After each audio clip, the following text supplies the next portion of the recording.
International سنی channel کے ناظرین و سامعین، السلام علیکم ورحمۃ اللہ تعالی وبرکاتہ۔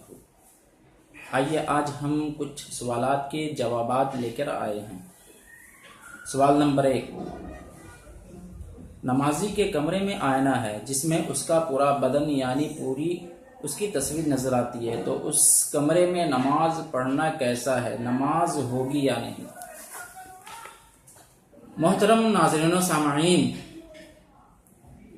دیکھیے، آئینہ میں جو صورت نظر آتی ہے، جو چہرہ نظر آتا ہے، حقیقت میں وہ تصویر نہیں ہے، ورنہ جس طرح تصویر کا رکھنا ناجائز و حرام ہے، اسی طرح آئینہ بھی رکھنا ناجائز و حرام ہو جاتا، مگر ایسا کچھ بھی نہیں ہے۔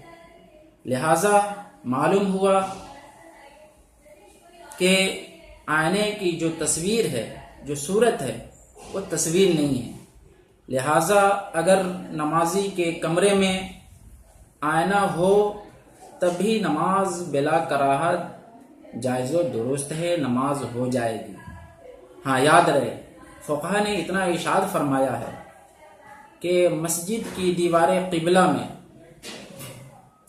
جس میں نمازی کا چہرہ نظر آئے تو یہ مکروہ ہے، کیونکہ نمازی کا دل بٹے گا اور خشوع و خضوع میں کمی آئے گی۔ لہذا